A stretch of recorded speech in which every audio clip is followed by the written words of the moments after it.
welcome to another episode of His Wondrous Works. My name's Josh, one of the leaders here at Cornerstone Wirral. Psalm 105 tells us to make known his deeds among the peoples, to praise him and tell of all of his wondrous works. This year, Cornerstone is celebrating its 10th anniversary, and as part of that, we wanted to do exactly what Psalm 105 tells us to do. So we're hearing stories of God's grace, his faithfulness, and being amazed at what he has done, but also what he is doing as we look to the next decade and beyond. Today, I'm joined by Matt and Kat, Hannah, Lee and Jen, and I'm excited to hear from them of what God's been doing in and through them, through the life and ministry of Cornerstone Church Wirral. So sit back, relax, enjoy this conversation and the history of what God has been doing in and through Cornerstone Wirral. Welcome, everyone. Hi. Hi. Matt sounds very excited to be here. That's why you always sound. I was just wondering who this podcast is sponsored by. Is that the next bit? I think there's a few who could sponsor the 10 years of Cornerstone Wirral. Probably some Aldi, Blooming Skull, Starbucks. I agree, yeah. And many more places have endorsed Cornerstone Wirral's ministry for the last 10 years. Well, guys, so good to have you with us. And we today are wanting to discuss and listen back to how God has helped us over the many years. And as we planted the church, one of our deep convictions, and still is to this day, is that we wanted to have a culture of multiplication, where disciples make disciples, leaders multiply leaders, gospel communities multiply gospel communities, churches multiplying churches. That's been our heart over these past 10 years. So we want to look back to those very early days as we sought to establish that culture and set that culture. And each of you experienced that in many different ways. So if I take us way back 10 years, there was one gospel community. And then we started on a second gospel community with Lee and Jen and Hannah. And then a third gospel community of Matt and Kat. And the remnants of all of that still exist to today. So let's go all the way back. What are some of your memories of those early days and some of those early decisions we were making as a gospel communities to start more? Who wants to dive in? I feel like GC1 should. Sorry, GC2. It kind of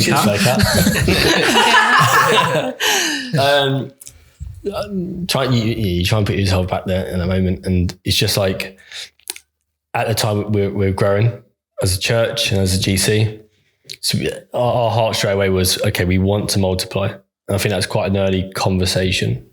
And when we moved over to be in Bromwood, that was very intentional to do that.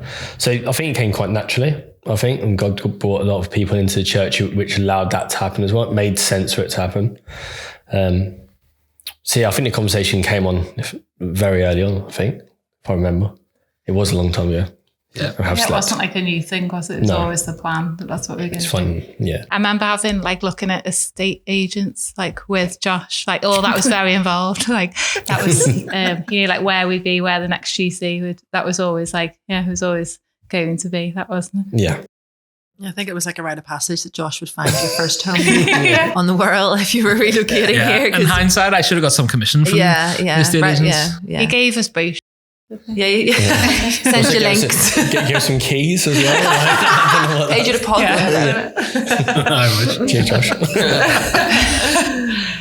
What I remember was sitting on that bench and praying for the local area, and there being 5 of us sitting there all together and praying. And now when you think about that was just one bench, and now how many different GCs there are in different places with so many different people. And you remember the people we prayed for very early on, even John and Ali, I remember praying for them. That later, don't you? But you forget that we were praying for them, don't you?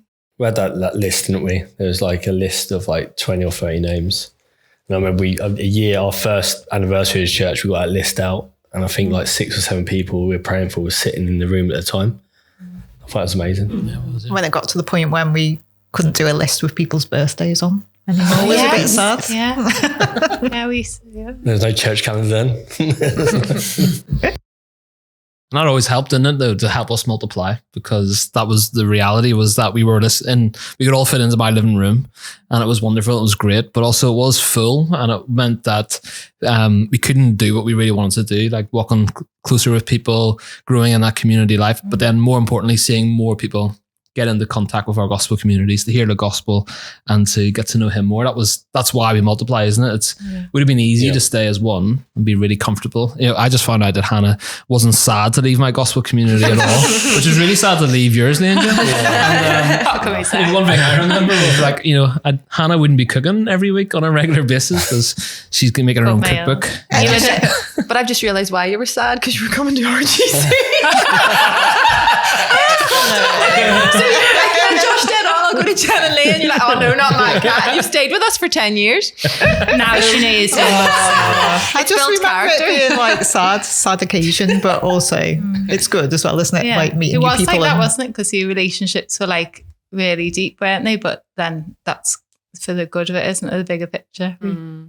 That's something that's never changed, has it? Over 10 years. It's always hard to multiply, isn't it? Like, what are some of the challenges that you remember or even experience now as we multiply? People don't like change, I think, as well. And I think it's like it's an unnatural thing, really, to kind of want to move away from those relationships where you feel comfortable, safe, loved.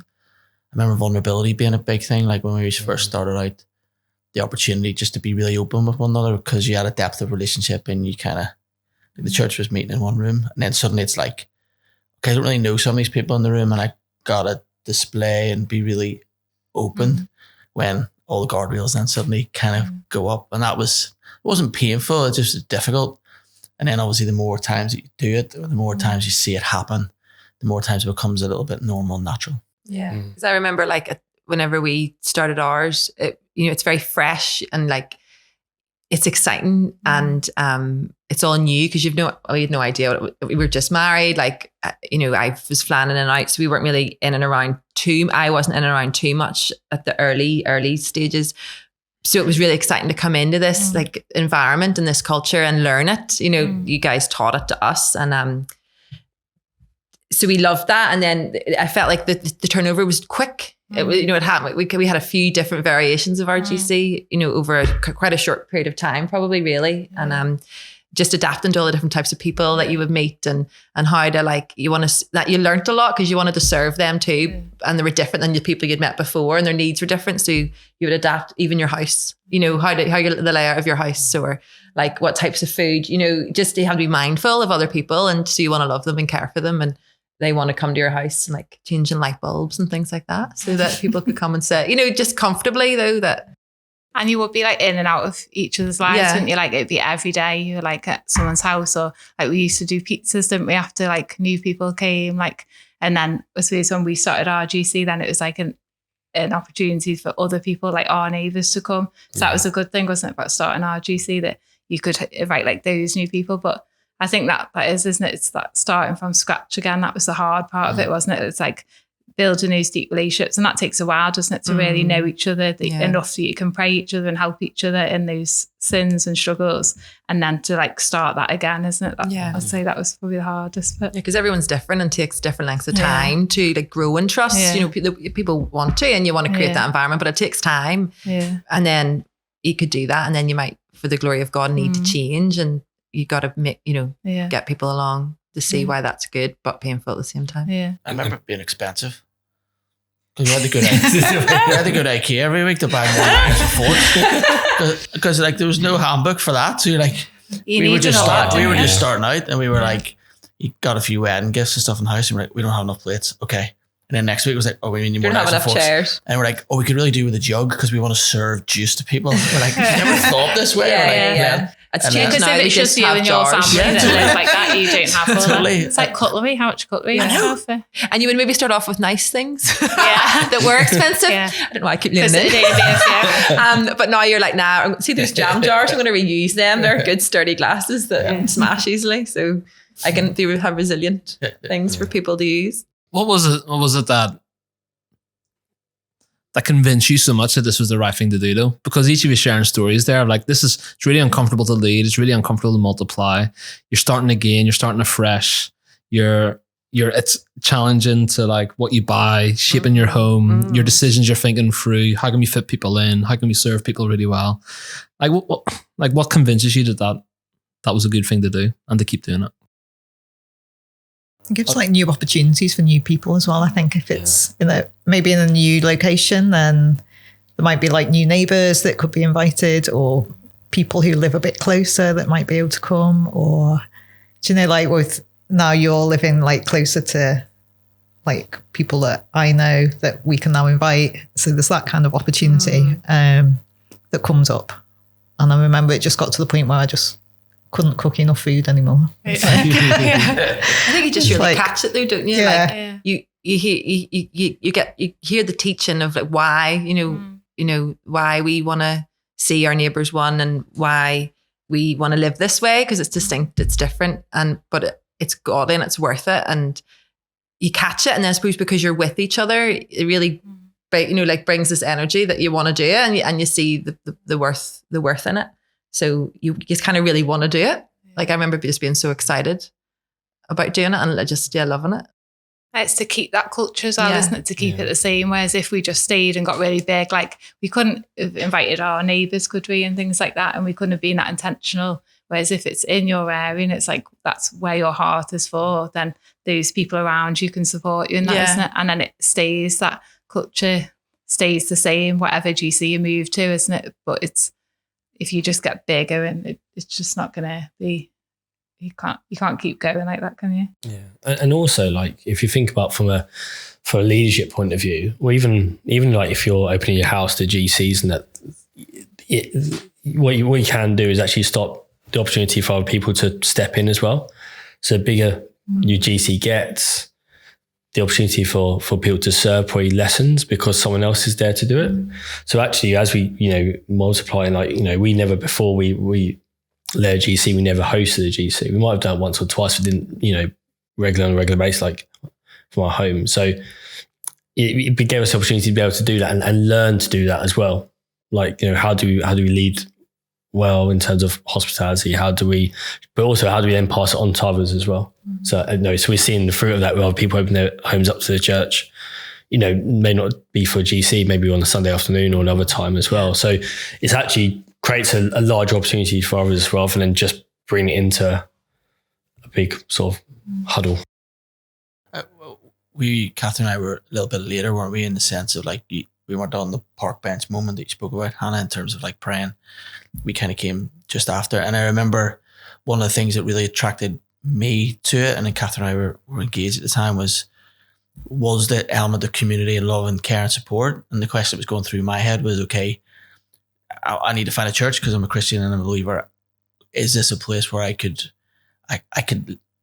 raise my family, where the gospel is going to be preached, where my family is going to be loved and cared for, and where we're going to look to display Christ to those who don't know him? And even though it was small, the community of people at the time was the most attractive thing. There was no gospel conviction. There was no name, or it wasn't Cornerstone Church Wirral that attracted me to Cornerstone Church Wirral. It was like getting to know Lee Horn and Josh Walsh and Hannah and Jen. Like that was the most attractive thing about it, was the people necessarily involved. And I suppose there's a challenge there in the midst of the next phase of multiplication. Like, people may well be attracted to the bright lights, but actually in theory, what attracted us as a family to the church at that time, coming in just slightly after the plant, was the people, and that they love God, and that they committed to loving my family as well. Yeah, that depth of relationship. Yeah. Mm-hmm. What are some of the things you think, challenges we face with multiplication? What are some of the barriers that people find or face to multiplication that we need to be conscious of, but also we need to learn from the last 10 years that actually there's still hope, there's still reason to keep going, keep going forward? I think it's a real challenge. That how do you maintain a small church welcome in the midst of a big church? How do you do that? Because the truth was, like, we were, if you even look towards the entrance of the church when we met in the Bridge Inn, like, Josh was kidnapping you and like dragging you in.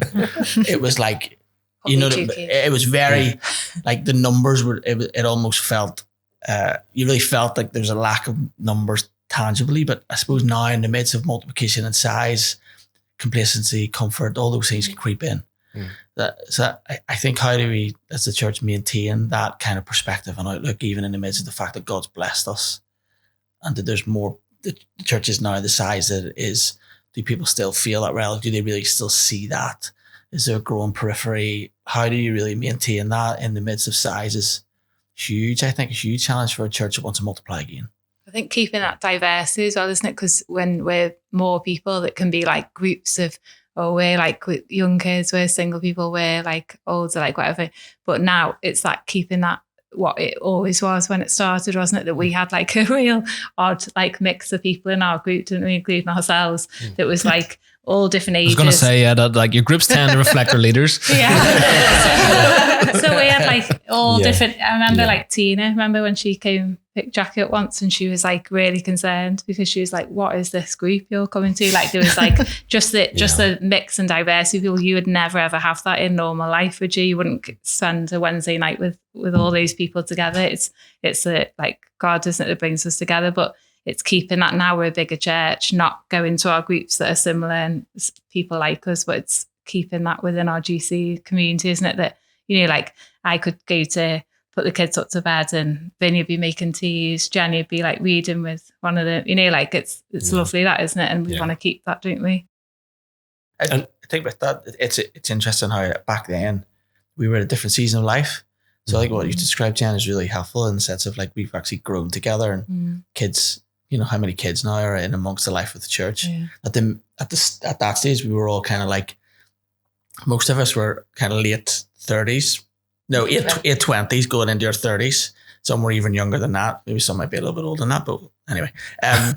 Now you look in the midst of it, like we've all got kids, and actually learning to transition from being like actually having quite a bit of time and to be able to do that, to then how do we then not just be involved in church planting as single people who maybe aren't married or on the cusp of being married, but actually continuing to have a heart for that, even in the midst of busyness of life, even in the midst of having kids, and being able to disciple and lead even through that. Jen, like you said, that's been a learning curve. I think we've all had to I don't think anybody planned that, or we just had to model our way through that in some way, shape or form, and God's been really gracious. Yeah. And one of the challenges maybe now is, you know, Josh's question around what could be is people wanting to step up into that. It does take sacrifice. You know, there is giftings to it in ways, but none of us has got it right as GC leaders, or where we're part of a GC. You know, we always grow into it and you learn from it. And sometimes you can put jobs, you can put kids, you can put anything you want to say, actually, no, I haven't got time for this, or I don't want to do this. But actually, if you think about like God's calling and what he wants us to do, actually one of the primary things we want to do. So actually that culture multiplication should be on each of our hearts, as actually not where, we're not happy just to be comfortable as a number of GCs. Actually, we want to see more GCs. That will take people to step up and lead in. We'll take people to host, people to fill gaps where there may be gaps. Because I mean, that's one of the biggest challenges when we first started. You know, suddenly being in a room of like 20, 25 people, you know, when we multiply from 1 to 2, then 2 to 3, there's gaps left by people because they've moved on. So actually people have had to step up into that. So I think it's always people thinking, actually, how can I step into this rather than wait for someone to step into it and I will follow. Actually, people say, actually, let me just grab this and take responsibility for it as a church. Back of like open dialogue, doesn't it? Like, so we're not all in the same position we were 10 years ago. Like everyone's jobs have maybe changed, or the amount of people in their family have changed. So that does mean that how you serve has to change. So like that recognition of that it doesn't mean you don't serve, but you maybe can't serve in the same way at this time. So kind of like that willingness to chat about that and be like, look, I maybe can't look like I did when I was in my late 20s and I had loads of time, and I'm a little bit tireder now. I'm a little bit like stretched, more stretched. So tell me, how do you think I could do that better? Like have that discussion with each other, to push each other on, rather than, someone maybe can, flat out get burnt out or whatever. And then they can't, they just can't serve or function, but recognize where you are. Okay. How do we encourage you in this season now with those different things? And then how can we maybe help and equip people coming up that are have that time that we recognize and be like, oh, I remember that. Like, maybe you could do this, maybe you could do that. Just always willing to, which I think we are as a church, always willing to adapt and ideas and change. I think that's one of the joys, really, if you think about it, like how actually you look now in terms of the young men and women who are in the life of the church, who are just so gifted and who are being raised up. And I remember that being a conversation early on. It wasn't just about how are we going to plant churches? The idea of raising up men and women in positions of authority and leadership with responsibility was always kind of front and center in terms of being prepared to pass that baton on a little bit. And I remember that being really prominent in the midst of that and being invested in that way too, individually and kind of collectively as a bunch. I think that was something which always sticks out for me. I think in a similar vein, like, what does it look like to continue to take risks? Yeah. So in those days, the truth of the matter is, like, we led a GC for a long time, and I think we were still fudging it up until the time where we took a little bit of a break. Like, honestly, I wouldn't like to hear a recording of some of the like Bible studies that we read and some of the things that we said, because I'm pretty sure half of that was nonsense. We were just fudging along, like trying our best to figure all that out. And do you know what? There was something quite raw and organic around that, which I actually also think attracted people to it. It was real. And that's not to say that it isn't the same now, but with having a heart and a spirit of multiplication, how do we continue to take risks in the gospel, particularly with those younger people that we spoke around to? Like, I think it's a real vivid memory of mine, really, in the sense of like fudging it a little bit and just trying to then figure out. And thank goodness for a gracious God who sustained us, protected us, provided for us, and I don't know, made some people stick around. I think you're very disparaging in yourself, but I do remember every time you multiplied, I had no concern about that, really, because I think my greatest heart in all of it was that each of you embodied a gospel culture that I knew would then multiply and go out. And so I had you can teach people how to do a Bible study. Yeah. You know, you can skill up in knowledge, but you can't skill up a gospel culture. And somebody who's going to create that hospitable, welcoming home, who's going to sacrifice and serve so that others feel welcomed and loved and cared for, that desire to reach your neighbors, that desire to be even open to letting other people having a go and multiplying out again. Like, you can't teach that. That's a pure work of God. That's what His wondrous works are in us and through us, that He does all of that. And yeah, I think we did suffer for probably a couple of years where we didn't take enough risks, or we probably didn't step out in some of those ways. And we've learned that, I think, to go again. And I hope that we would continue to do that. Sometimes it feels like I think we got to a point probably where it felt too risky, in the sense of like, it was at that stage of like, it's not quite manageable, but it is kind of manageable. And in the last couple of years, it's like, nobody can really manage this now. And actually it was there that kind of forces you to, do we try and control stuff, or do we try and actually allow God to do that? And I think those last couple of years has been that, hasn't it? Yeah. What are some of the kind of memories, fun, joyful memories as you look back? We might laugh over, or we might only appropriate things, obviously. It will be appropriate, I think. I remember, and it wasn't joyful at the time, really. It was joyful at the time. But maybe, you know, that just more interested in what's going to come out next. Because we were renting the Bridge Inn, it was the back of the pub, and then we moved to the Lyceum quickly after. Like, church wasn't 3 till 4:30. Church was like, we were meeting at 11:30 to like gather all the stuff together, put it all together. We had lunch together. It was actually, looking back, that was quite galvanizing, I suppose, in some ways. And then church was finished, and then it'd be wrapping up. But there would be a few weeks where it would be like the same people who were doing all the setup, and we were putting like all the chairs out. We were like faithfully praying that we put an extra few chairs out and then like nobody would show up. And it would just be us. So we'd been together since 11:30. We basically had this like 6-hour church service. Nobody would come along. Josh would stand up and preach to us.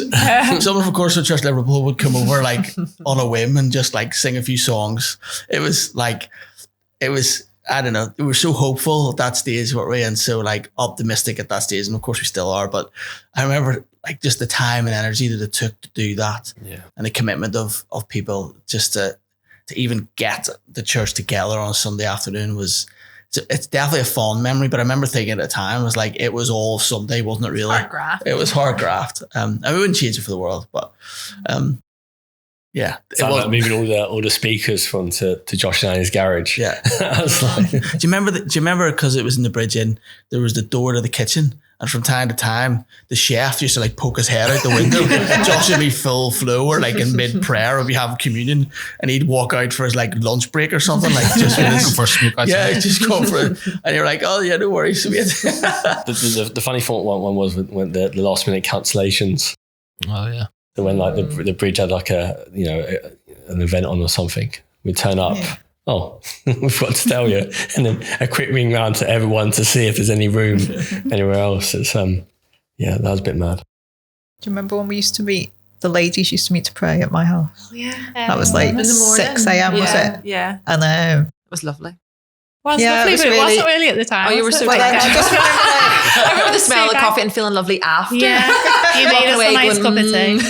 Yeah. Did Hannah provide a slow cooker meal as well? Just, not maybe six some hours. You got the men's one. Okay. but we kept a like journal of people we prayed for and yeah. situations and things. And I remember like some of them, got answered quickly and some of it went on. But then I was thinking about it the other day that there was a prayer that we'd been praying for like years, and it actually only got answered like at Christmas this year. So I actually messaged Mary and Jan to say, do you remember when we used to pray for that like ages ago?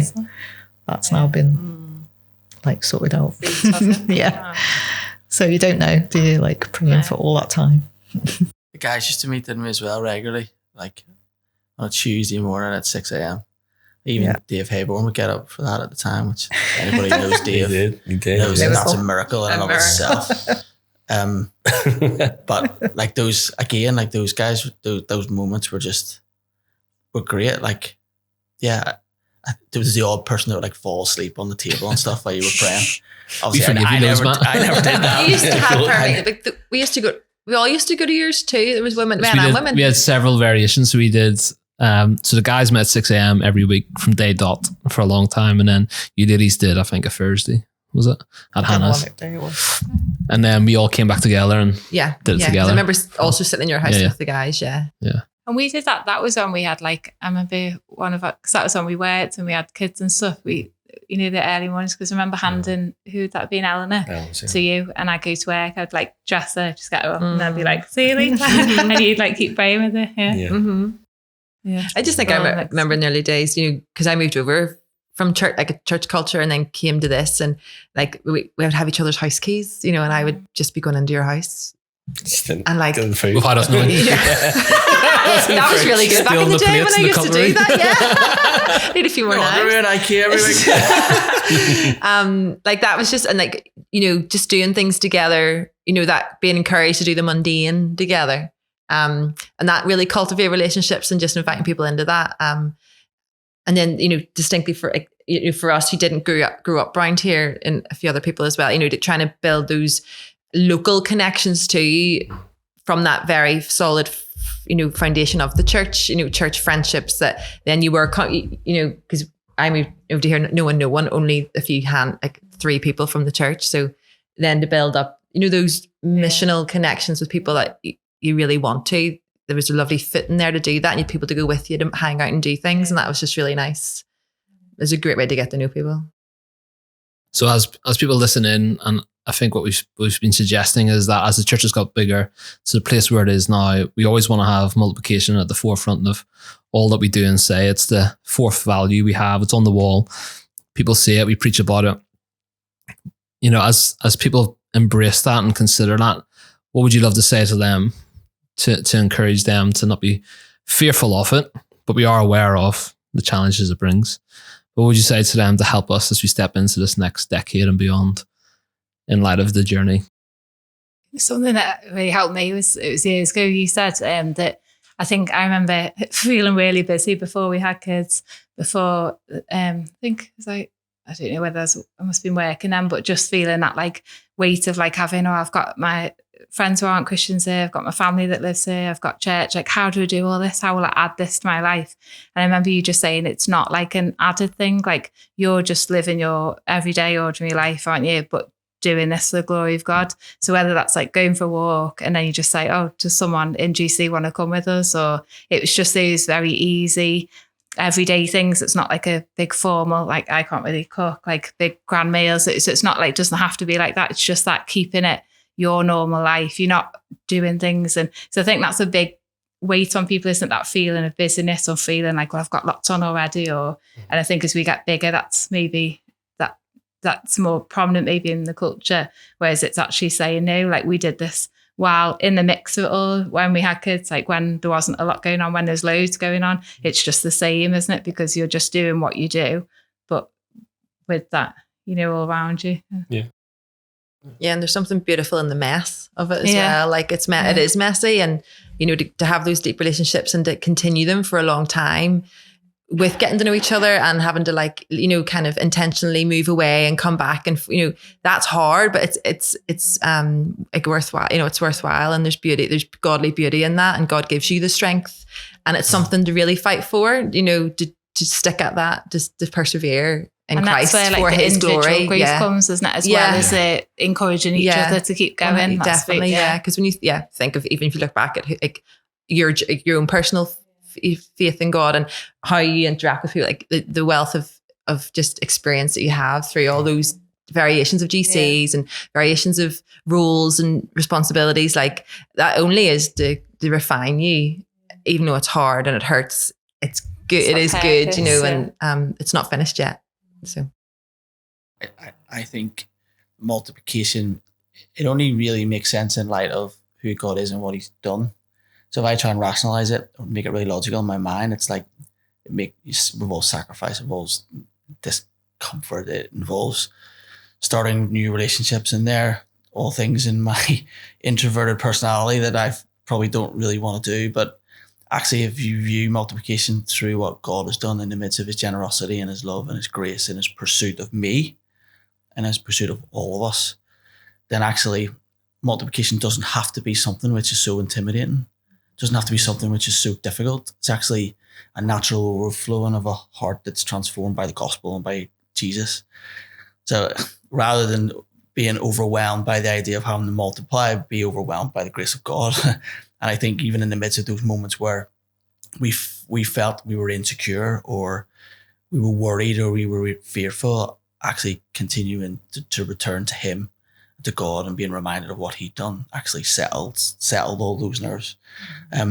Multiplication isn't really a radical thing in the light of the gospel. It's a very natural thing, and continue to return to that is probably the advice that I would give my 10-year-old younger self when we started on this journey. Just to remind myself to keep doing that, because there's probably times when I didn't do it enough. Like no one likes change. Like in any situation, like in work or whatever, like people don't want change. They go, I don't want a new boss, or I don't want this, or I don't want that. But you will be uncomfortable, but you don't know how you could be blessing someone, or someone could bless you that you don't know yet. That's going to happen, and creating that space can give that opportunity. Because I remember there's like people that I had never spoken to before, or new people that we could invite or chat to, that they bless me, maybe I bless them, I don't know, but you don't know how that's going to work out, what God's got planned for that. Yeah, and to add to that as well, I think you said, like, God's put us here for a reason, hasn't He? Like, to be His witnesses to our neighbours, our colleagues. The Calvary aren't coming.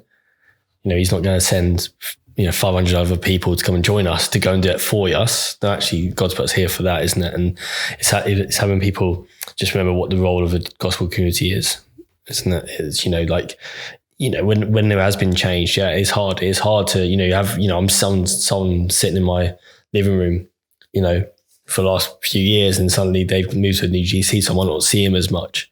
But we actually are still united in the gospel. Relationship just might change slightly. But then there's actually like looking actually how, if we want to see our neighbours reached, we need to we need to be massively intentional, and sometimes that does take sacrifice, but it's also very difficult to do it when you are a GC of 20, 30, 35 people. And, if I was traveling to hire Beb to go to a GC, and we live in New Ferry, that's just pulling me straight outside. And that was the conversation in Bromberg, wasn't it? When we lived in Bromberg, the first conversation was, you come to New Ferry every every day actually, I think it was probably at the time, to reach the people in Romborough, but the people are in Romborough, but we're not reaching those because we're not spending the time there. And that's when we moved to New Ferry as well later on. But so actually how can we let God use us in the places where he's brought us, and actually multiplying into smaller pockets, into smaller GCs actually really helps us do that as well. Yeah, helps that intentionality. I just feel like over 10 years we can plan and strategize. We've done lots of that. Yeah. But really, it's the Lord who gives the growth, and it's the Lord who goes before us, and he shines the way for us to go, and we've got to be willing and obedient to follow that. I think just to wrap up, I just want to say personally, it's been wonderful just to sit and chat and to hear all your stories. But personally, I think Cornerstone Church Wirral is where it is because each of you heeded the call of the gospel and were willing to listen to him and to follow him. And I think that's been so amazing to see each of you guys grow in that, and personally so thankful for how you've invested in me, in our family together, and your commitment to Christ has really certainly laid a foundation that I pray goes way after us, and that many more people will be won for Jesus because of it and will grow in Christ for it. So that's a personal thank you from me, and it's been a joy walking with you this far, and hopefully the Lord gives us many more years as we do that. So that concludes our episode this time. Thank you for listening in or watching, and we hope that you'll like or subscribe and share this on to others. We hope you've been encouraged and edified in this episode, but check back in next week for our next installment of His Wondrous Works. Thank you.